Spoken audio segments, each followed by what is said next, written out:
Hi, I'm Mike Love, known as Mike Love of the Beach Boys, and you're tuned into Rock Cellar TV. Rock Cellar TV, Rock Cellar TV, Rock Cellar TV, Rock Cellar TV, Rock Cellar TV, Rock Cellar TV. Growing up, what were the go-to records for you? The records that were in that permanent rotation on that 45 stack? I would have to say, Fats Domino, Chuck Berry, Little Richard, Jerry Lee Lewis, all the early rock and roll guys. Everly Brothers was an amazing influence on us because of their blend and their neat songs, really great songs. And of course, then, we became aware of the Four Freshmen and their amazing vocal harmonies, which they call them modern harmonies back in the 40s and 50s. But we became, really fascinated, obsessed perhaps about learning a few of the arrangements, which we did, and we still do one to this day. But the doo-wop stuff that was on the R&B stations back in L.A. In the 50s was an enormous influence on us. Loved it. I like to sing the bass parts. My cousin Brian would sing the high parts. We'd get my sister or my Aunt Audrey or my cousin Carl, who was, very young at the time, but we'd get together just to create those harmonies. So it was always about harmonies for us. But straight ahead rock and roll was good too, But of course, we sang as family together at Christmas gatherings, at birthday parties, at Thanksgiving, any special occasion. In fact, my mom would invent reasons to have a party. She was way into music. She sang light opera in high school, and she was a very talented dancer, singer, and everything. But she had 6 kids, I being the oldest, so she didn't pursue her own career, but she was very capable of it. And she was really good friends with Audrey Wilson, who's married to her brother Murray, father of Brian, Dennis, and Carl, my first cousins. And she would say things like Audrey was the most talented, musically talented person she'd ever met. She had a great ear. And I think Brian Wilson and Carl, and Dennis, they got a lot, not only from their father's side, the Wilsons, but from their mother's side. So it was all about early rock and roll, doo-wop, combined with the Everlys and Four Freshmen. When did you first realize you could sing harmony, that you actually could sing and you had a good voice, but were able to lock into harmonies? Because a lot of people can't do that. Yeah, there are a lot of great groups with a great lead singer and a fantastic band, and many of them have done enormously well. But the thing that has always distinguished the Beach Boys, I think, and was our ability to harmonize, but not only sing the note, but blend. It's kind of like sublimating your individual sound in favor of creating a really fantastic blend. And we've always, we got a little bit of that from the Everly Brothers, and we got a little bit of that from the Four Freshmen. But it's the way we sound when we sing together is what gave us that distinctive, or distinguished us from many other groups who are great groups, and even some that do harmonies, but not everybody can do that 4-part close harmony like the Four Freshmen did. And my cousin Brian once did an arrangement of the Lord's Prayer, which when we played it for the Wrecking Crew guys, and Bill Medley was there, and he remembers it. And it's a mind-blowing arrangement. It's just fantastic. It's beautiful, and it's the Lord's Prayer. So, it was just an amazing thing. The bass part I sang on it moved around, like Chuck Berry said, like a wayward summer breeze. It was all over the place. It was, so that was just, I think, it was the most incredible arrangement that Cousin Brian ever did.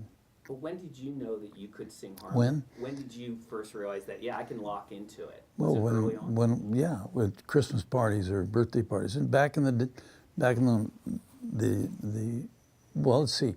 I remember Brian Wilson singing. The first time I have a memory of him singing was sitting on my grandmother Wilson's lap, singing Danny Boy, and his voice is just celestial. It's amazing.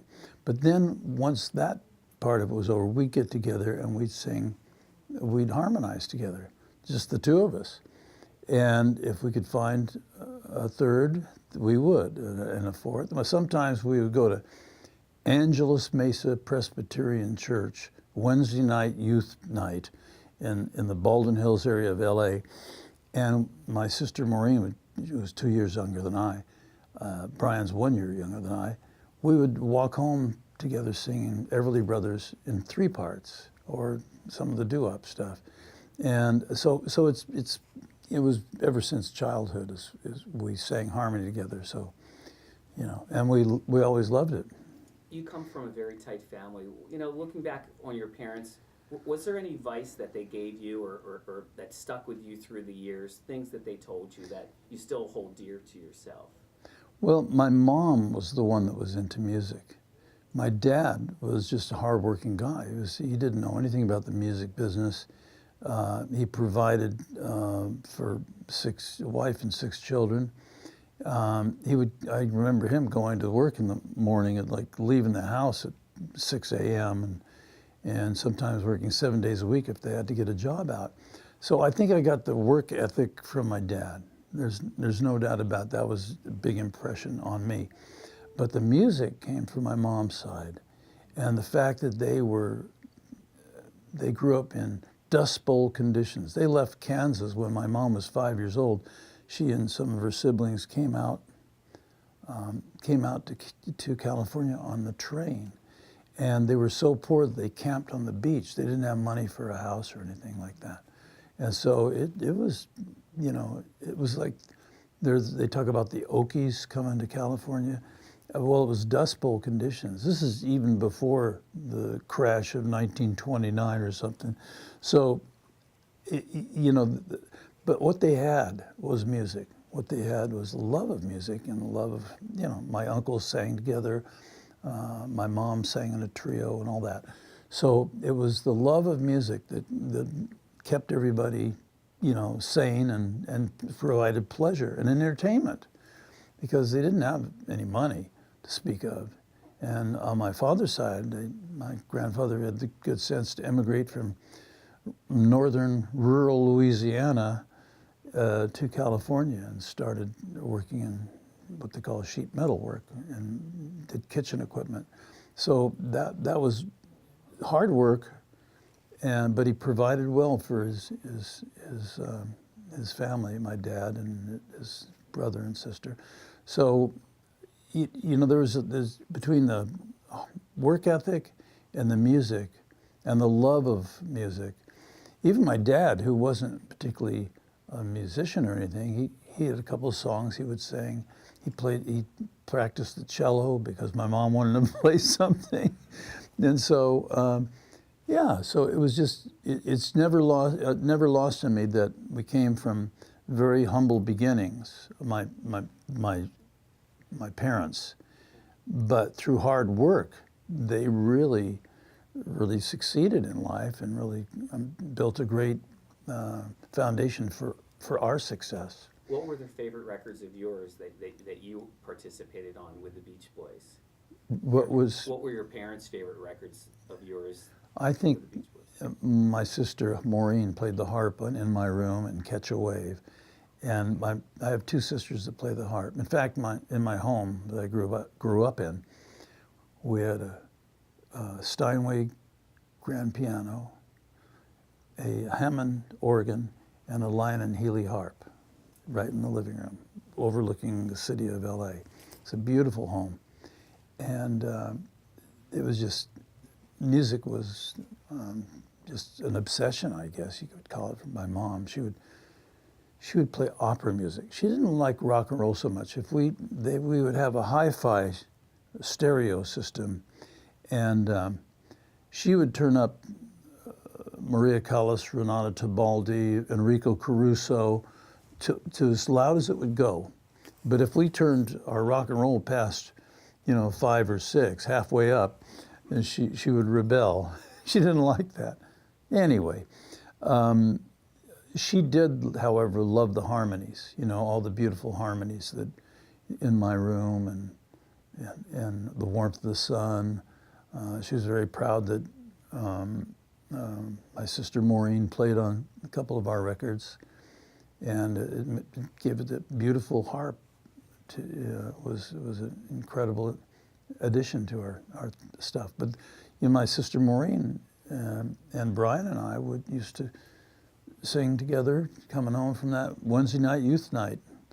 So it just, there's so many wonderful contributions by everybody in the group. Yeah. How about your father? What was his favorite Beach Boys song? I don't know. That's a good question. I don't know if he had a favorite Beach Boys song, but he had a favorite Beach Boys concert. We went to the Anaheim Stadium. It was sold out, and my mom and dad didn't go to all of our concerts, but they went to that one, and they were stoked, as we would say. Is that the one where you wear that gold glitter jacket? It may have been. It may You had have some been, pretty interesting. Yeah, I also had a Miley, gold-plated Miley lei that I got in Hawaii that Jeff Foskett used to call it the golden seaweed. What was the turban about, by the way? That was. Hey, I beg your pardon. The I'm a turban. multicultural guy, That was Yeah. an interesting look. Yeah, well, I've done all the looks. I've had the beard that was pre-Duck Dynasty and more like ZZ Top, and so yeah. In fact, I remember seeing that beard. Then we did the Tonight Show with Johnny Carson. I was watching the show at my home in Manhattan Beach, and I saw how that looked on TV. It was like this red beard. It was like this long, and I went up on a what do you call it, on a commercial break, and just cut it right, not off, but trimmed it significantly. So because you just let it grow and grow and grow, and pretty soon you're looking like Duck Dynasty or ZZ Top. Nothing wrong with ZZ Top. I really like Billy Gibbons and his playing. Okay, and don't mean to be disparaging in any way. Roxella TV, Roxella TV, Roxella TV, Roxella TV, Roxella TV, Roxella TV.